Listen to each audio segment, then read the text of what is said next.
গল্প পিয়নের আজকের নিবেদন ষষ্ঠীপদ চট্টোপাধ্যায়ের লেখা রহস্য গল্প জোড়া খুনের তদন্ত। দ্বিতীয় হুগলি সেতু হওয়ার পরে মৌরি গ্রামের গুরুত্ব বেড়ে গেলেও আমার চার কাঠার নিরালাবাসী শান্তি কিন্তু বিঘ্নিত হয়নি। ছোট্ট এই দোতলা বাড়িটায় রাখহরিকে নিয়ে আমি বেশ শান্তিতেই আছি। আমার এখানে আশ্রয় পেয়ে অনাথ ছেলেটার যেমন একটা হিল্লে হয়েছে, আমিও তেমনি ওর মতো একজনকে পেয়ে বর্তে গেছি। সত্যি কত কাজই না করে ছেলেটা। ভোরে উঠে আমাকে কফি খাওয়ায়, তারপর ঘরদোর পরিষ্কার করে, চা জলখাবার দেয়, দুজনের জন্য দুটো ডিম সেদ্ধ আর মাখন টোস্ট চটপট করে ফেলেও। বেলা 10টার মধ্যে রান্নাও শেষ। ছুটির দিন অনেক কিছুই করে। খুব বিশ্বাসী ছেলে। লেখাপড়াতেও অমনোযোগী নয়। গল্পের বই তো পেলে ছাড়েই না। সবচেয়ে বেশি নজর দেয় আমার শরীরের দিকে। এক এক সময় মনে হয় ছেলেটি কি গত জন্মে আমার কেউ ছিল। রোজকার মতো আজও সকালে উঠে বাগানে পায়চারি করছি। নানা রকম ফুল গাছে আমার সাজানো বাগান। বাগানের এক কোণে একটা শ্বেত রঙ্গনের গাছ ফুলে ফুলে ভরে আছে। আমি যখন সেই গাছটার কাছাকাছি এসেছি তেমন সময় পেছন থেকে রাখহরি ডাকলো, দাদাবাবু। কি ব্যাপার রাখহরি? এক দিদিমণি আপনার সঙ্গে দেখা করতে এসেছেন। বসতে বলো।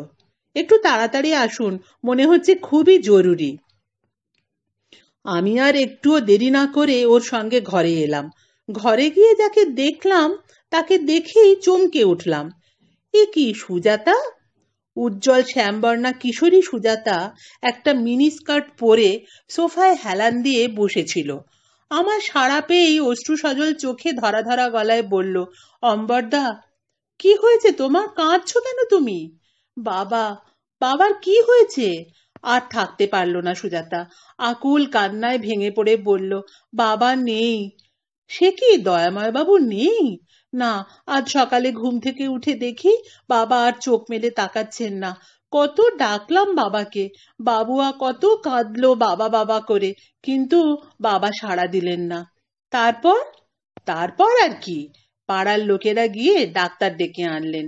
ডাক্তারবাবু এসে বাবাকে দেখেই বললেন, বাবা নেই। ডেথ সার্টিফিকেটও দিলেন না। বললেন বাবার মৃত্যুটা নাকি স্বাভাবিক নয়, পুলিশ কেসের ব্যাপার এটা। তার মানে? আমি একটুক্ষণ চুপ করে থেকে বললাম, বাড়িতে কে আছে এখন? বাবুয়া আছে বাবার মরদেহের কাছে, আর আছে পাড়ার লোকজন। চলো আমিও যাচ্ছি তোমার সঙ্গে। সুজাতা আবার কান্না শুরু করলো। কাঁদুক, কাঁদলে মনটা হালকা হয়। আমি পোশাক পরিবর্তন করে থানায় একটা ফোন করলাম। তারপর সদ্য কেনা স্কুটারটা বের করে ওকে বললাম, বসো। সুজাতা বলল, আমি হেঁটেই যেতে পারবো। পারলেও যেও না, আমাকে শক্ত করে ধরে বসো, এখনই পৌঁছে যাব। এটা থাকতে হাঁটবে কেন? সুজাতা বসলে আমি ওকে নিয়ে ওদের বাড়িতে এলাম। পুলিশ তখনও আসেনি। বাড়িতে ঢুকেই যে ঘরে দয়াময় থাকতেন সেই ঘরে আগে গেলাম। দয়াময় একজন অবসরপ্রাপ্ত অধ্যাপক। অত্যন্ত ভালো মানুষ তিনি। কয়েক বছর হলো স্ত্রী মারা গেছেন। আমার কাছে আসতেনও মাঝে মাঝে। আমার বাগানের শ্বেতরঙ্গনের গাছটা ওরই দেওয়া। সেই দয়াময় নেই, এ কি ভাবা যায়? আর 2-4 বছর পরে মেয়ে একটু বড় হলে তার বিয়ে দেবেন, ছেলেকে ভালো করে লেখাপড়া শেখাবেন, কত স্বপ্ন ছিল তার। এখন সংসারটাই ভেসে গেল। আমি ভালোভাবে মৃতদেহ পরীক্ষা করতে গিয়ে হঠাৎ পায়ের বুড়ো আঙুলের মাথায় সূচ অথবা পিন বেঁধার মতো দাগ দেখতে পেলাম। সেখানটায় এমনভাবে রক্ত জমে আছে যে খুব ভালোভাবে লক্ষ্য না করলে বোঝা যাবে না। যে ডাক্তারবাবু এখানে এসেছিলেন তিনি খুবই অভিজ্ঞ বলতে হবে, না হলে অন্য কেউ হলে হয়তো হার্ট অ্যাটাক হয়েছে বলেই ডেথ সার্টিফিকেট লিখে দিতেন। আমি সুজাতাকে বললাম, তোমরা কোন ঘরে শো? সুজাতা ওদের ঘর দেখিয়ে দিল। সে ঘরে মা শুতেন, সেই ঘরে সুজাতা ও বাবুয়া শোয়। পাশের ঘরে দয়াময়। শোয়ার সময় দু ঘরের দরজাই খোলা থাকে, বন্ধ থাকে শুধু বাইরের দরজাটা। আততায়ী তাহলে কোন পথে এসেছিল? আমি সুজাতাকে বললাম, দুঘরের দরজা খোলা থাকলেও বাইরের দরজা বন্ধ ছিল তো? সুজাতা বলল, হ্যাঁ, আমি নিজে হাতে বন্ধ করেছিলাম। তাহলে আমি এবার ঘরের মেঝে আততায়ীর পায়ের ছাপ লক্ষ্য করতে লাগলাম, কিন্তু না, সেসবের কোনো বালাই নেই। তবে অদ্ভুত রকমের একটা চ্যাপ্টা দাগ ঘরময় চলে বেরিয়েছে। সেটা জানলার কাছে, ঘরের মেঝে, সর্বত্র বিচরণ করেছে। এমনকি সুজাতার ঘরেও ঢুকেছিল সেটা। সেটা না জুতোর দাগ, না পায়ের। একটু পরেই নতুন ইন্সপেক্টর পুলিশ নিয়ে ভেতরে ঢুকে সবকিছু লিখে টিখে মৃতদেহ মর্গে পাঠালেন। আমি পুলিশকে তাদের কাজ করতে দিয়ে ডাক্তারবাবুর কাছে গেলাম। ডাক্তারবাবুর নাম অনাদি সামন্ত, বয়সে তরুণ। উনি তখন কয়েকজন রোগীকে যত্ন করে দেখছিলেন। আমি গিয়ে পরিচয় দিয়ে দয়াময়ের নাম করতেই উনি বললেন, ওই ভদ্রলোকের ডেথ সার্টিফিকেট আমার পক্ষে দেওয়া সম্ভব নয়। ভদ্রলোককে বেশ ঠান্ডা মাথায় এবং পরিকল্পিতভাবে খুন করা হয়েছে। আমি আপনার কাছে ডেথ সার্টিফিকেট চাইতে আসিনি, এসেছি অন্য ব্যাপারে। আপনি ওটাকে খুন বলছেন কেন? ওর পায়ের কাজটা একটু লক্ষ্য করবেন, তাহলেই বুঝতে পারবেন আমার অনুমান ঠিক কিনা। তাহলে আপনি বলতে চান কোনো সূচ অথবা আলপিনের মুখে মারাত্মক বিষ প্রয়োগ করে মৃত্যু ঘটানো হয়েছে ভদ্রলোকের। স্ট্রেঞ্জ। আমি নীরবে সেখান থেকে আবার চলে এলাম সুজাতাদের বাড়িতে। কি চতুর খুনি! আমি এ ঘর ও ঘর সে ঘরে ঢুকে সেই দাগগুলো লক্ষ্য করে ঘোরাফেরা করতে লাগলাম। মেঝে অল্প ধুলো না থাকলে এই দাগ বোঝা যেত না। হঠাৎ দাগ ধরে যেতে যেতে সুজাতার ঘরে এসে ওর বুকশেলফের কাছে গিয়ে এমনই একটা জিনিস পেয়ে গেলাম যা দেখে বিস্ময়ের অন্ত রইল না। জিনিসটা আমি একটা পলিপ্যাকে মুড়ে যত্ন করে পকেটে পুরলাম। তারপর বিদায় নিয়ে সোজা চলে এলাম নিজের বাসায়। কোনো বুদ্ধিতেই এর ব্যাখ্যা পেলাম না। এ জিনিস সুজাতার ঘরে কি করে আসে? 14 বছরের একটা মেয়ে এত বড় একটা ঝুঁকি কি করে নিতে পারে? তাছাড়া এ কাজ সে করবেই বা কেন? একসময় রাখহরি এসে বলল, দাদাবাবু চা। বললাম, না থাক, একটু পরেই স্নান করে খেতে যাব, তারপর মর্গে যাব একবার। নির্বাক রাখহরি নতমস্তকে তার নিজের কাজে চলে গেল। আমি পকেট থেকে সেই ভয়ঙ্কর জিনিসটা বের করে টেবিলের ওপর রেখে বারে বারে দেখতে লাগলাম।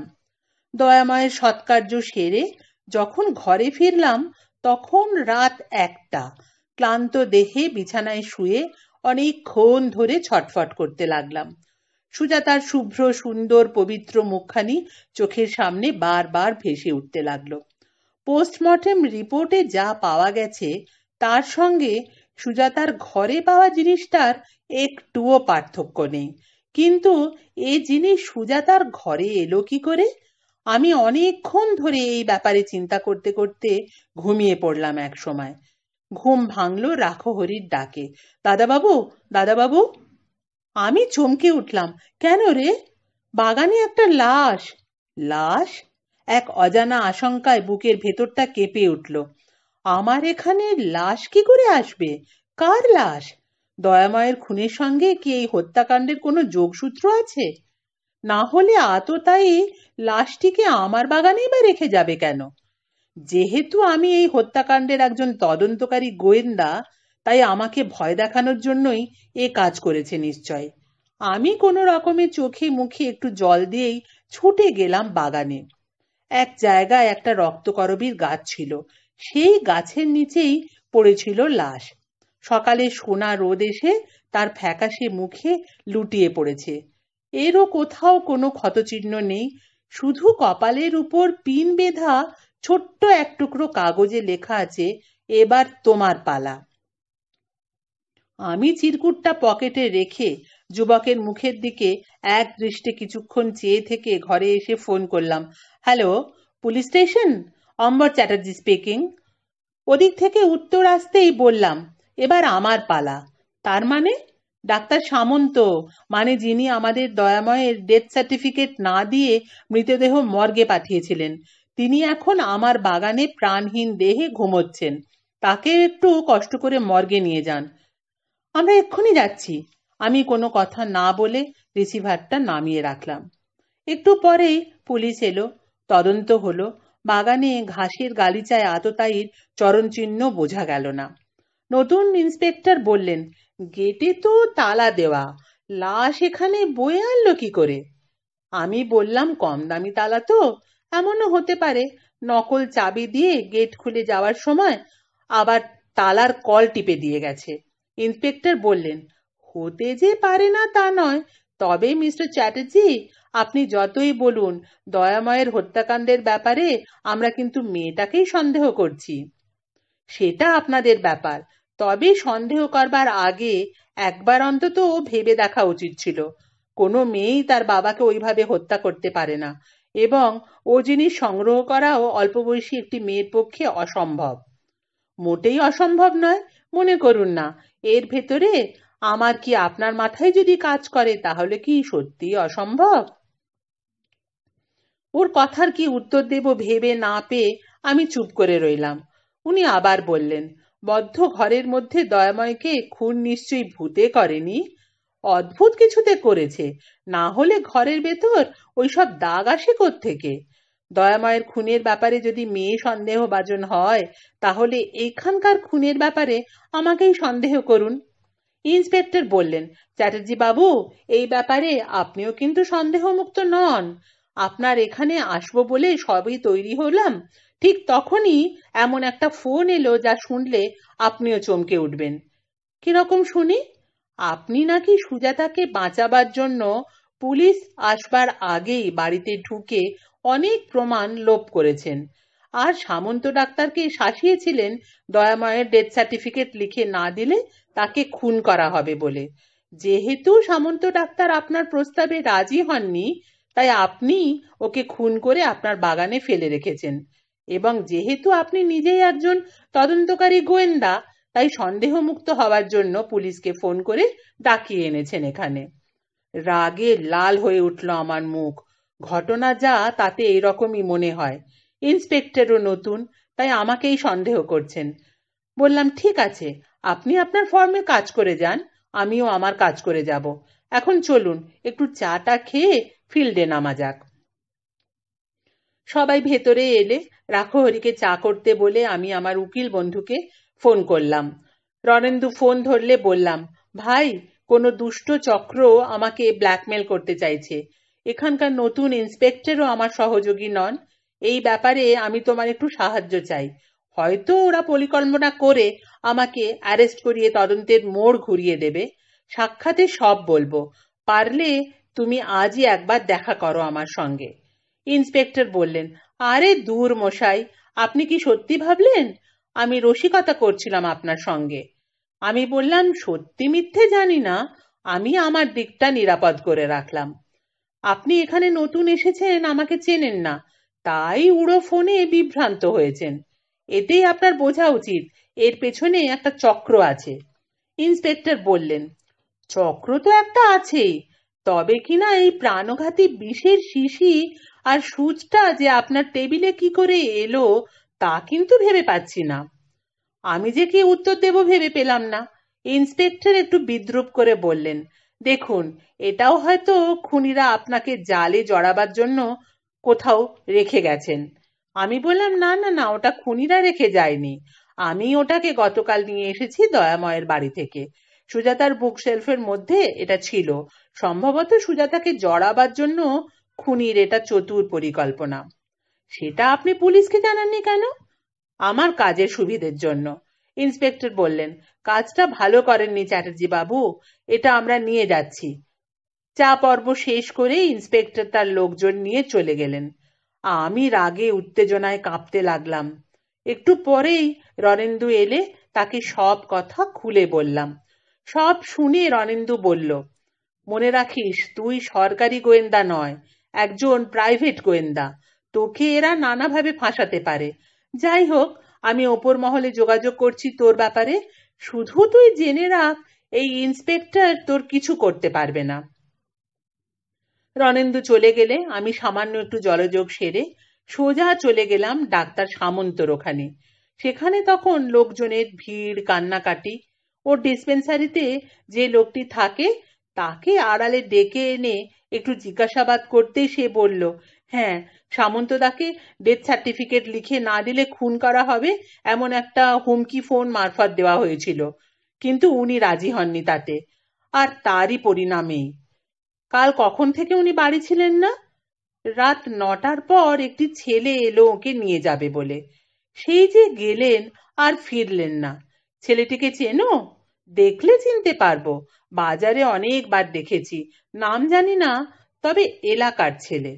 আমি সঙ্গে সঙ্গে তাকে আমার স্কুটারে চাপিয়ে বড় রাস্তায় নিয়ে এলাম। তারপর বাজারের কাছাকাছি আসতেই সে বলল, ওই তো, ওই তো সেই ছেলেটা। ছেলেটি তখন ওকে দেখেই দৌড়। আমি ছুটে গিয়ে তাকে ধরলাম। ততক্ষণে আরো অনেক লোকজন জড়ো হয়ে গেছে। আমি ইশারায় সকলকে চলে যেতে বলে ছেলেটিকে একান্তে এনে বললাম, কাল ডাক্তারবাবুকে তুই কোথায় নিয়ে গিয়েছিলি? কার অসুখ করেছিল? ছেলেটি ভয়ে বলল, কারো না। তাহলে কেন ডেকেছিলি? আমাকে ডালিমদা পাঠিয়েছিল, এর বেশি আমি কিছুই জানি না। তুই জানিস ডাক্তারবাবুর কি হয়েছে? জানি, আমাকে ছেড়ে দিন, আপনার দুটি পায়ে পড়ি। ডালিমদা কোথায় থাকে? ছেলেটি চুপ করে রইল। আমি ধমক দিয়ে বললাম, বল কোথায় থাকে। চলুন, বাড়িটা আমি দূর থেকে দেখিয়ে দিচ্ছি। আমি বাড়ি দেখে সুজাতাদের ওখানে গেলাম। আমাকে দেখেই সুজাতা বলল, কাল থেকে পুলিশ আমাকে জ্বালিয়ে মারছে অম্বরদা, মাঝে মাঝে আসছে আর এমন ধমকাচ্ছে যেন বাবাকে খুন আমিই করেছি। আমি সব জানি, তবে কয়েকটা কথা তোমাকে জিজ্ঞাসা করব, তুমি ঠিকঠাক উত্তর দেবে কিন্তু। বলুন। তোমাদের আত্মীয় স্বজন কি সত্যি কেউ কোথাও নেই? না, এক দূর সম্পর্কের কাকা আছেন, তিনি শিবপুরে থাকেন, যোগাযোগ রাখেন না। ইদানিং কোনো ব্যাপারে তাঁর সঙ্গে তোমাদের মনোমালিন্য হয়েছিল? যোগাযোগই যেখানে নেই সেখানে মনোমালিন্যের প্রশ্নই ওঠে না। তুমি ডালিমকে চেনো? ডালিমের নাম শোনা মাত্রই চমকে উঠল সুজাতা, বলল, চিনি। এই ব্যাপারে ওর কি কোনো হাত আছে? তোমাকে যা জিজ্ঞাসা করছি তার উত্তর দাও। গত বছর কালী পুজোর সময় ডালিম আমার বাবার কাছে 1001 টাকা চাঁদা চায়। বাবা দিতে রাজি হননি বলে ডালিম বাবাকে শাসিয়েছিল। এরপর এখানে বাজার করতে বা ব্যাংকে এলে মজা দেখাবে বলে। ওখানকার ব্যাংকের লকারে আমাদের অনেক গয়না এবং স্থায়ী আমানতের টাকাও আছে অনেক। ডালিমের এক পরিচিত লোক ওই ব্যাংকে কাজ করে, সম্ভবত তার মারফতই জেনেছে ডালিম। তারপর তারপর একদিন আমি বন্ধুদের সঙ্গে কথা বলতে বলতে স্কুল থেকে ফিরছি। ডালিম হঠাৎ খুব জোরে স্কুটার চালিয়ে আমাকে ধাক্কা দিয়ে ফেলে দেয়। ভাগ্য ভালো যে হাত পা ভাঙেনি, পড়ে গিয়ে একটু চোট পেয়েছিলাম শুধু। পরদিন বাবা ওদের বাড়ি গিয়ে ওর বাবাকে অভিযোগ করলে আমার বাবাকে উনি দারুণ অপমান করে তাড়িয়ে দেন, বলেন জলে বাস করে কুমিরের সঙ্গে বিবাদ না করতে। তোমার বাবা থানায় গেলেন না কেন? বাবা হয়তো বেশি ঝামেলা চাননি। আর থানার কথা বলছেন তো, ডালিমের বাবা কে জানেন? কে শুনি? সুজাতার মুখে নামটা শুনেই মাথা গরম হয়ে উঠল আমার। বললাম, বুঝেছি, সেই জন্য ইন্সপেক্টরের এত দেমাক। পেছনে তাহলে ঘুঘুর ঘুঘু। ঠিক আছে, ঘুঘুর ফাঁদ আমিও পাচ্ছি। এরপর বাড়ি এসে খাওয়া দাওয়া করে সামান্য একটু বিশ্রাম করেই আবার গেলাম গোয়েন্দাগিরি করতে। ডালিমের বাড়ির পাশ দিয়ে 2-1 বার যাতায়াত করে একটা দোকানে বসে ওর সম্পর্কে খোঁজ খবর নিলাম। দোকানদার বলল, অত্যন্ত মন্দ চরিত্রের ছেলে এই ডালিম। বাপ দুষ্টচক্রের লোক, তার ওপর অন্য ক্ষমতাও রাখেন, কাজেই ছেলের উচ্ছন্নে যাওয়ার পথ একেবারে পরিষ্কার। এখন ওর সাথে আর এক বাজে সঙ্গী নেলোকে নিয়ে একটা গ্রিল তৈরির দোকান করেছে। তাও লোকের কাছ থেকে টাকা অ্যাডভান্স নেয়, জিনিস ডেলিভারি দেয় না ঠিক মতো। এই নিয়েই রোজই ঝামেলা লেগে থাকে। ওই দেখুন, নেলো আসছে, ওর দুটো পায়েরই আঙুল নেই, খুঁড়িয়ে খুঁড়িয়ে হাঁটে। আর আর কিছুই শোনবার দরকার নেই আমার। গ্রিলের দোকান শুনেই মাথার মধ্যে বিদ্যুৎ প্রবাহ শুরু হয়ে গেছে। দয়াময়ের ঘরগুলোর সব জানলাতেই তো গ্রিল দেওয়া, অথচ একবারও সেগুলো পরীক্ষা করার মতো মনে হয়নি কারো। আমি আর এক মুহূর্ত দেরি না করে সুজাতাদের বাড়িতে এলাম। যা ভেবেছি তাই, সমস্ত জানলার গ্রিল নড়বড় করছে। আততায়ী এই পথেই এসেছিল, যাওয়ার সময় চোখে ধোঁয়া দেবে বলে গ্রিল আবার ফিট করে একটা দুটো স্ক্রু ভালোভাবে এঁটে দিয়ে পালিয়েছে। সফলতার আনন্দে আমি তখন দারুণ উত্তেজিত হয়েছি। সুজাতাকে একটু সাবধানে থাকতে বলে সোজা চলে এলাম রণেন্দুর বাড়িতে। ওর সঙ্গে কথা বলতেই ও বলল, এখন ছলে বলে কৌশলে নেলোর জবানবন্দি নিয়েই ডালিমকে ফাঁদে ফেলতে হবে। সরাসরি ডালিমকে আক্রমণ করা ঠিক হবে না। হাজার হলেও ওর বাবার নাম ডাকের ব্যাপার আছে তো, খুঁটির জোরও আছে। এ কাজটা তাহলে তোমাকেই করতে হবে ভাই, আমি আড়ালে থাকবো, তাই থেকো। ওদিকের কাজ কি কিছু এগোলো? ওপর মহলে কথাবার্তা হয়েছে, সদর দপ্তরের কিছু সাদা পোশাকের পুলিশ এখন ঘোরাফেরা করছে বাড়িটার আশপাশে। ধন্যবাদ। আমি রণেন্দুকে নিয়ে ডালিমের দোকানে এলাম।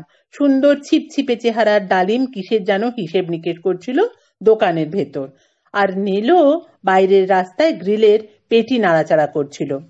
রণেন্দুর গাড়িটা ছিল বড় রাস্তায়, আমার স্কুটার আমার কাছে। পরিকল্পনা মতো আমি দূরে দাঁড়িয়ে রইলাম।